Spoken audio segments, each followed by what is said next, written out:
Hi friends, Jim here, back in the shop. First day of January 2018. Happy New Year's.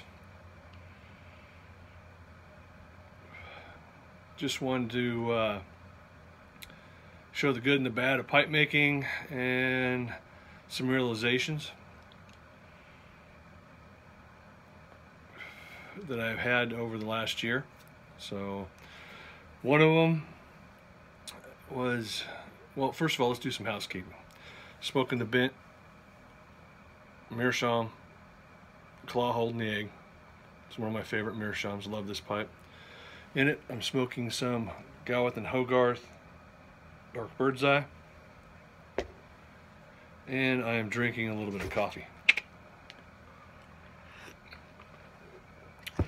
So, things I've learned over the last year.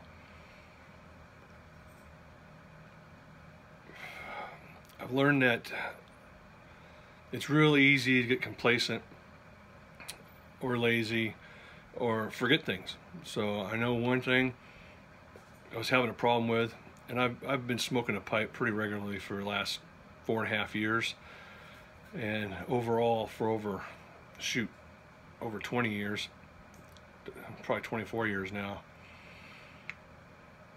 along with cigars. And I knew better, but I didn't think about it. I was tamping way too hard, too tight. So I was having a problem with the keeping the pipe lit, and I was using a check tool all the time. And the small head on that check tool, I found, for me, I ended up tamping too tight. So I see this tamp from a friend of mine, much larger head on it, and I started using this tamp in the shop, and I noticed that because of the weight of it, I wasn't really pushing down on it. I was just letting the weight of it do it, and giving it, a little quarter turn as I work my way around the bowl, and then the last one dead center. And it worked really well.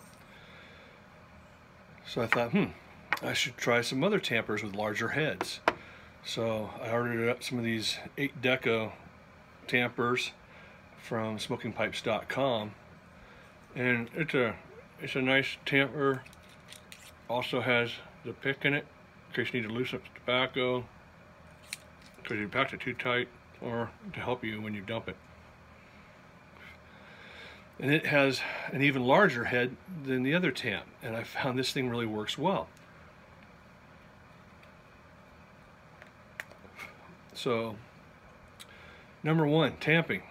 Don't tamp too hard, and I found that a larger head tamper works a little bit better for me. It might work better for you too. So, think about that. Lighting. I have a lot of these lighters. I say a lot, I've got probably about half a dozen of them, and I use them most of the time because I can change the flint out in it, and it's also refillable.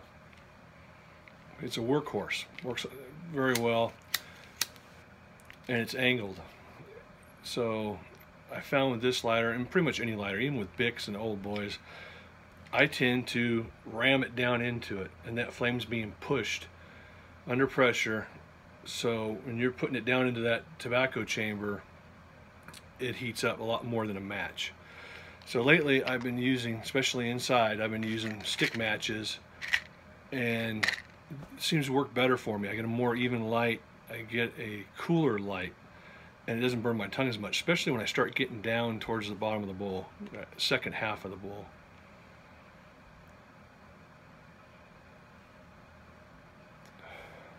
So, stick matches. I know it's hard to use them outside, especially if there's a breeze or it's windy, and you gotta have a place to throw them when you're done using it, so it's kind of a pain. Or even driving around in a vehicle. I've tried it before, it's a pain in the butt, so I use the lighter most of the time. But when I'm in the shop or sitting around on the back deck with Pop having a smoke, I use stick matches. So, something to think about.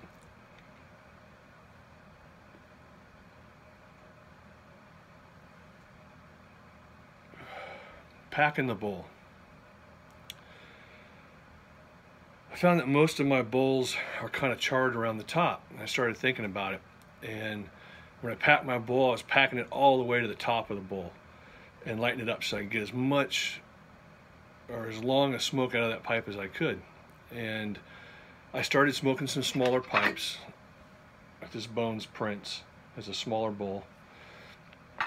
And I found that I'd rather pack a smaller bowl and smoke that 2 or 3 times instead of having a larger bowl and stuffing it, trying to get as much in there as possible, because I tend to burn the top of it.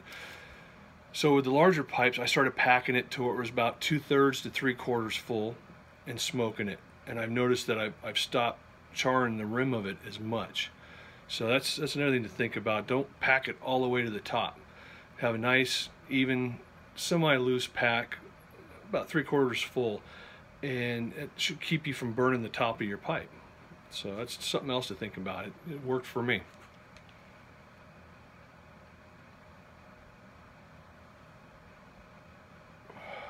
Two pipes. Talking to some friends, had a recent video on it talking about smoking 2 pipes instead of just 1. If you smoke really hot because you really smoke fast, pack 2 bowls, light one up, puff it 4 or 5 times, set it down, let it cool down, pick the other pipe up, smoke it 4 or 5 times, go ahead and put it down, take the other one, tamp, relight, smoke it 4 or 5 puffs, and just alternate back and forth. You can do it with 2 different types of tobacco, or you can do it with the same tobacco. So that's something to try too. Those are just a few little tips for smoking. Things I've realized and recognized over the last year. So anyway, I want to do a little shop update here. In the shop Saturday, started going ahead and working on some bulldogs. So drew them up, got them shaped up on the bandsaw, got them ready to go, and I started turning this one here. And when I was turning this one here, came across a fissure, and it's a crack. And I chased that crack for over 1/2 inch. It started way out in here, and I chased it all the way down to where I'm starting to lose the shape on it. I'm starting to lose the thickness of the walls, and it's so deep on this one that by the time I get done with it, it's just going to be way too thin. You know, nothing's showing inside the bowl. The bowl's looking, I don't know, you probably can't see it, but the bowl's looking pretty good on the inside, but I'd have to make it too thin. So this is a really nice plateau block, grade 2. I think it was like 45 bucks for this block, and it's toast, junk. I can finish shaping it off and make a shot pipe out of it, but I don't have time for that, and I really don't like the shape of it now. It just doesn't look very good. So I'll save this block, and when one of my nephews want to go ahead and work on making a pipe or whatever, I'll give this to him and let him get on the shaping wheel and freehand it and finish it off, and they'll have a new pipe to smoke. So anyway, it's kind of disappointing. This one had some beautiful grain on it all the way around, and it also had beautiful ring grain all the way around, perfectly around it. So it's a bummer, but you know, it's wood. Nature plays funny tricks on you, and it's toast. That's part of pipe making. So that's some of the bad right there. That recently I was working on a church warden. I was trying to make a acrylic stem form for the customer. He wanted a colorful acrylic stem for it, and it is cold in the shop, and I was trying to turn on that, and you got to get the speed right. You got to have sharp tools, and you got to go at the right speed. You try and go a little too fast, and you'll take chunks out of it. And I, you know, being that long with a piece that was 9 inches working on it, ended up having a problem with it. Took a nice large chunk out of it, and it ended up breaking on me. So, you know, things happen in the shop. Not every pipe comes out, so it's a learning lesson. Anyway, I am working on, and these are temporary stems I put in these pipes while I'm shaping it, so I have a handle to hold on to. and to kind of give me a reference when I'm shaping it on the wheel. But this one right here, gonna be a stubby bulldog, similar to the Dunhill stubby bulldog. So this one's showing some nice grain so far. So anyway, that's one of the bulldogs I'm working on. I got a couple more here. Got a bent bulldog I'm working on. This is a temporary stem I put in there. This one here, gonna be a bent bulldog diamond shank. And this one has some absolutely gorgeous grain on it. It's gonna be a two-tone, and the top is showing some fantastic flame grain going around it, so it should stain up really nice. Should be real pretty. Don't know what I'm gonna find in the bottom of it yet, but we'll see. Hopefully it'll turn out and the bottom half will be blasted. So working on that one now. And then another customer wants a bent bulldog also, and it's going to be a little bit larger. He was interested in a tan blasted one, and I picked out an Algerian block, and this one here is about, I'd say I've had it for about 18 months drying, so it's nice and light. It's a large block. It's over 2 inches wide, and I did that so it gives me a little bit more room, so while I'm shaping it on the lathe, I can go ahead and see what's going to look nicer, if I'm going to, you know, round the edges of the top, or if I'm going to go straight on it, see what the grain gives me. But working on this one too, and this one has some absolutely gorgeous grain. So it's got ring grain and it's got nice straight grain. It's got some flame grain in there and some beautiful bird's eye. So we'll see how this one turns out. I'm not sure. I'll talk to the customer and see if he wants it all blasted, maybe a two-tone, maybe smooth, depending on what the grain's looking like. So we'll see about that one. So anyway, excuse me, my nose is running out here. A little cold this morning. Got out in the shop here, and right now it's about 50 degrees. So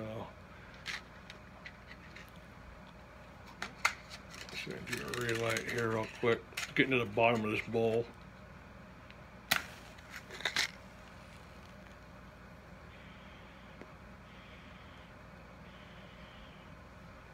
Still some left in there. So I just want to go over a few things that I've learned over the last year, or things to think about that I forgot, new things that I've learned, and do a little shop update for the pipes. Anyway, Happy New Year. Be safe, be well, stay smoky. Bye-bye.